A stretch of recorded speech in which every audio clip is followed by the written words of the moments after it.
The next update that I want to talk about is the Advanced Auto Digitizing. So this is something that is new to the software. It's found under these wizards here. If you hit the drop down, and you'll see that it's now purple in color and it has a little plus symbol next to it. This is the Advanced Auto Digitizing Wizard, and all you do is select it.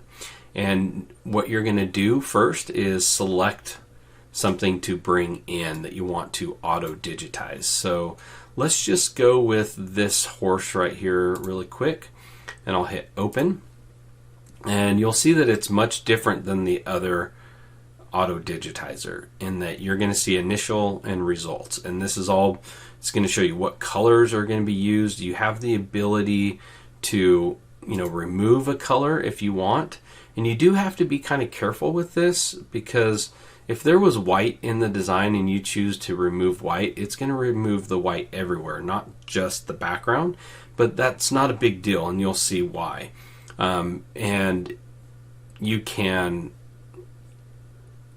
kind of merge if you wanted these two to be the same. You could select both of them by holding down Control, and you could hit this merge colors and it would make it into one. But we definitely don't want to do that for this one, because it would make everything brown, not tan and brown. So that's just something. The one that you might want to do is this black and this dark brown, because this is the only black in the design, and technically you could probably do that as a dark brown. So I could hit merge colors here, and you can see that now it's brown and brown. So that's a good use for it right there.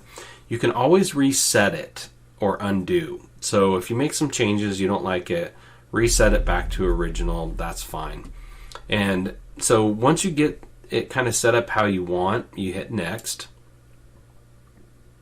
And you'll see that now it's going to give you a little preview here of what it's going to create based on this, what it will create. If I go back here, one of the things you'll see is it gives you the actual size, but you can't change that. And that's one thing that I'm not too fond of with this, is that I would really like the option to really make it larger or smaller, because a lot of times we have images that are just way too big or way too small that we need to change the size of, and I can't come in here and change any of that. Something that I hope that will be adjusted in the future. So now we can come in and we can mess with the tolerance, and this is basically how well it picks up the colors, like when it looks at one color next to another, like at how closely it's going to kind of put the lines in. So I could go down to less and it didn't really change anything, but if I go to more, you can get to the point where it starts merging or blending colors, or it doesn't do quite as good of a job with the colors. And so typically I just keep it at the default. If I hit reset here, it puts it to 10. So 10's the default. The default typically works good for me. So the next thing is you can do things like zooming in and stuff like that, but is to go to next here. And this is where really the power of this new feature comes in, because you're going to have a lot more control before it actually brings it into the software, the design into the software. So like I said, you can adjust this now. Like before, in the previous screens, you couldn't adjust the size. And I really would like to do it before it kind of shows me a preview. But you can come in here and you can change that. One thing to point out is it's saying millimeters right here, and it's kind of maintaining the aspect ratio. One thing that you might want to make sure you do is change your units of measure, and you can do that by right-clicking on the ruler, but you can't while you're in this tool. So let's just see if that will change this to inches. So let's go back here, right-click and go to inches here so that the ruler is in inches. Let's come in here to the Advanced Auto Digitizer. We'll select the same design. Like I said, I wish I could change the size right here before we get too far, but hopefully that will be adjustable in the future. And You can adjust it later, but in my opinion, I think it would be better to do it at the beginning. So here we're back in here, and you can see that it does give me the width and the height. Okay, so I can come in here and adjust this now, and it is in inches because we did change the ruler to inches. So it's just an important thing to know that that's how you get to that effect. So for the width of this, I would want this to be something like a 4 inches, and I'll hit tab, and it will automatically set the height because the maintain aspect ratio is checked. If I uncheck that, I can change it without affecting either one of them. And now if we take a look at this area, this is where we get a little bit of control to where we can kind of, remove things, change the stitch type, things like that. So if I select this one, you can see that it says it's a run. I can delete it. I can change that stitch type if I want. And if I do, it will make the modification here. You can't really see that much, but if I select this and I do isolate selection, you can't see where that is. And that is something that if I hit highlight, you can see that it's right here. So it's just this little piece right here. And so I can just delete that. I don't need that. And that's what's really nice about this feature here. If I select this one right here, because I still have highlight selection, it's going to highlight it. If I choose isolate, it's going to hide the other pieces and just show it. And I could even turn off highlight selection and just isolate. So you can see that it's kind of nice to have these boxes here. I think it's good to have them both checked. Well, actually just the highlight selection. And I don't want any of this background, so I'm just going to remove those white pieces. So I don't want to have those stitch out because to me they're not really part of the design.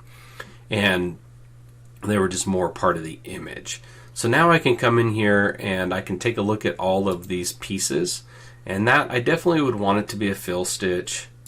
If I come into this one, again, I don't really see what's going on here. So if I isolate it, you can see that it's right here. And this is probably something that's like a lock stitch, but I'm going to remove that.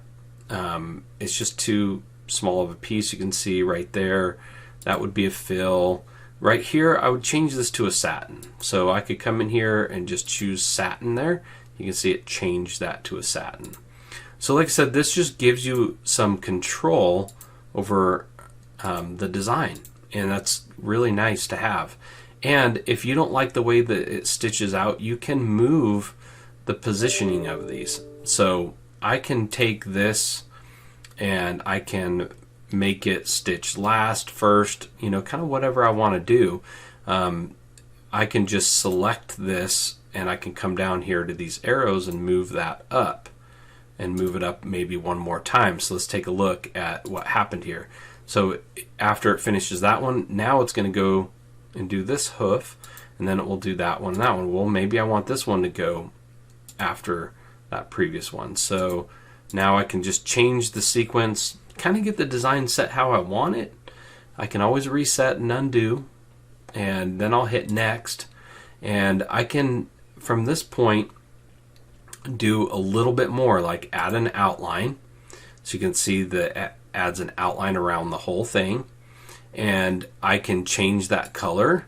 So I can hit replace here, and I could choose maybe a brown color. And I'd maybe want like a dark, brown color here. Let's just do this one and hit import. And it's going to change it to that darker color. You can add a border. So this would be a border around the whole thing. And you can, again, change the color of that by hitting replace. And I can come in here and choose that same brown color. And you can change the distance. So how far away it is. And also the width of this border. But you can do the width, you can change that later. The distance might be something you want to change while you're in here. And then we can just hit next.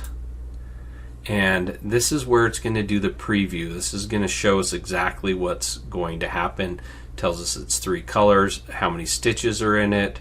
It's using a regular recipe, and that's something that is good to know. This is just always going to do this, and a recipe will be default underlays, densities, stitch lengths, stuff like that. It's going to tell us everything about that, and we hit finish, and it's going to bring it right in to the software. So if we uncheck that, if we come in here, if we select, it's going to group it all together automatically, so we can ungroup it. But if I select this, this is what the recipe, normal recipe, is for 4 millimeter stitch length, the density, a contour and perpendicular underlay.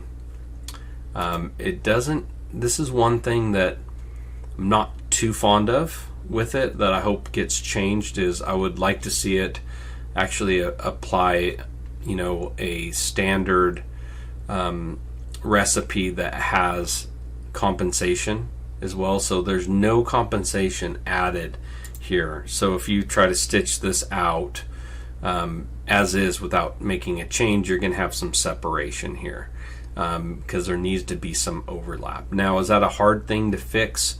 Not at all. You can go to Save to Sew, and you can choose a fabric, and it will automatically adjust those things for you. Or if you know how to do it yourself and you know what settings you want, you can just make those changes. So it's not a difficult thing. Just be aware. I wish it added some compensation right off the bat, because the regular Auto Digitizing Wizard does, but it's not, like I said, it's not a big deal because you can change that. But I did want to point out that you will need to.